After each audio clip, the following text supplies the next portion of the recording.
Your country's in big trouble. Can I Wait a answer? minute. No. Can You've I done a lot of talking. If you didn't have our military equipment, you invited if me you to didn't speak. have... If you will speak very loudly about the war, you He's can... not speaking loudly. He's not speaking loudly. নজিরবিহীন এক ঘটনার সাক্ষী হল white হাউসের oval office. গত ২৮ ফেব্রুয়ারি শুক্রবার সেখানে বৈঠকে বসেছিলেন মার্কিন প্রেসিডেন্ট ডোনাল্ড ট্রাম্প ও ইউক্রেনের প্রেসিডেন্ট ভলোদিমির জেলেনস্কি। পাল্টাপাল্টি বাগবিতণ্ডায় দ্বিপক্ষীয় আয়োজন হয়ে ওঠে তর্কযুদ্ধের ময়দান। ইউক্রেন প্রেসিডেন্টকে স্টুপিড বলেই থামেননি ট্রাম্প, একরকম অপমান করে বের করে দেয়া হয় জেলেনস্কিকে। ট্রাম্প ও তার ভাইস প্রেসিডেন্ট জেডি ভ্যান্সের এমন আগ্রাসী আচরণের মুখে জেলেনস্কির সাহসী উচ্চারণ বিশ্বজুড়ে কুড়িয়েছে ব্যাপক প্রশংসা। পক্ষে বিপক্ষে উঠেছে আলোচনা সমালোচনার ঝড়। এর জেরে শেষ পর্যন্ত কি আছে ইউক্রেনের ভাগ্যে? ট্রাম্পের পুতিন প্রীতি ঠেকাতে গিয়ে জেলেনস্কিকে ডেকে আনছেন নতুন বিপদ। Stupid president, $350 billion.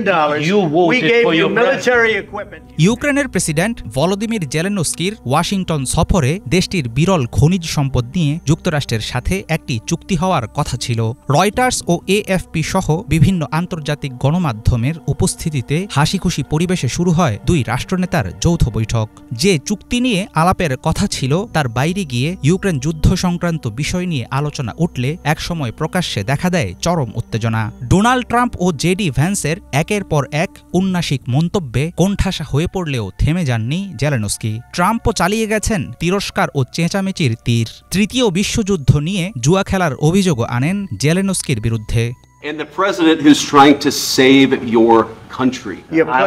পুতিন ঠিকই বলেছে, আপনি লাখ লাখ মানুষের জীবন নিয়ে জুয়া খেলছেন। একবার ভেবে দেখুন, আপনি তৃতীয় বিশ্বযুদ্ধ নিয়ে জুয়া খেলছেন, আর আপনি যা করছেন সেটা দেশের প্রতি অত্যন্ত অসম্মানজনক। আপনাকে সাহায্য করার কথা যারা বলেছে তাদের চাইতে এই মার্কিন যুক্তরাষ্ট্রই আপনাকে অনেক বেশি সমর্থন দিয়েছে। Have you said thank you? যুক্তরাষ্ট্রকে খনিজ সম্পদের ভাগ দিয়ে ইউক্রেনের নিরাপত্তা চাইবেন জেলেনস্কি, এমনটাই ছিল তার সম্ভাব্য পরিকল্পনা। কিন্তু রাশিয়ার বিরুদ্ধে যুদ্ধে মার্কিন সমর্থনের জন্য কৃতজ্ঞতা প্রকাশ ও যুদ্ধবিরতির ব্যাপারে নতি স্বীকার না করার জেরে উত্তপ্ত হয়ে ওঠে পরিস্থিতি। ২০২২ সালে রুশ হামলার পর যুক্তরাষ্ট্রের পক্ষ থেকে ইউক্রেনকে কোটি কোটি ডলারের সহায়তা দেয়ার ঘোর বিরোধী ছিলেন ট্রাম্প। যুদ্ধবন্ধের কৌশল হিসাবে তিনি মনে করেন জেলেনস্কির উচিত রাশিয়ার সাথে শান্তি চুক্তি করা, কিন্তু কোন রকম নিরাপত্তার গ্যারান্টি ছাড়া রুশ প্রেসিডেন্ট পুতিনের সঙ্গে আপোষ করতে নারাজ ইউক্রেনের প্রেসিডেন্ট। তার এমন ভূমিকার বিরুদ্ধে শোনা গেছে ট্রাম্পের অসম্মানজনক মন্তব্য। আপনি একা ছিলেন না, আমরা আপনার মতো বোকা রাষ্ট্রপতির মাধ্যমে আপনাকে $350 বিলিয়ন দিয়েছি, সামরিক সরঞ্জাম দিয়েছি।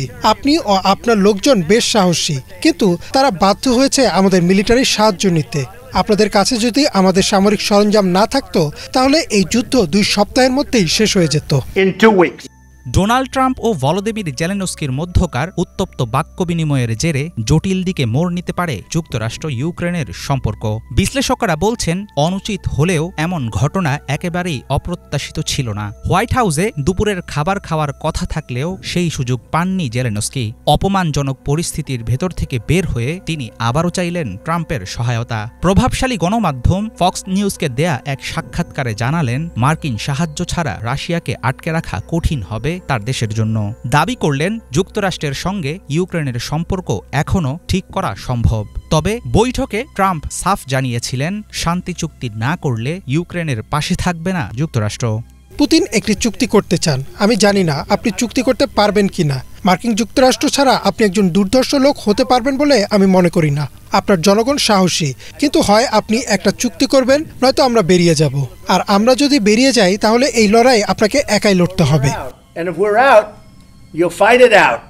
রাশিয়ার প্রেসিডেন্ট ভ্লাদিমির পুতিনের সঙ্গে ডোনাল্ড ট্রাম্পের সম্পর্ক গভীর হওয়ার সাম্প্রতিক অবস্থা ইউক্রেন সহ আন্তর্জাতিক মহলে তৈরি করছে নানামুখী উদ্বেগ। হোয়াইট হাউসের ওভাল অফিসে প্রকাশ্যে ঝগড়ার বিষয়টিকে পরিকল্পিত বলেও মনে করছেন অনেকে। তাদের দাবি যুক্তরাষ্ট্রের ইচ্ছামতো কাজ করতে জেলেনস্কি যেন বাধ্য হন সেই ইঙ্গিত দিচ্ছেন ট্রাম্প। তবে এর জেরে ইউক্রেনে মার্কিন সহায়তা বন্ধ হলে কি ঘটবে কিয়েভের ভাগ্যে, সেটা হয়ে দাঁড়িয়েছে অনেক বড় এক প্রশ্ন। হাফিজুল ইসলাম, বাংলা ভিশন।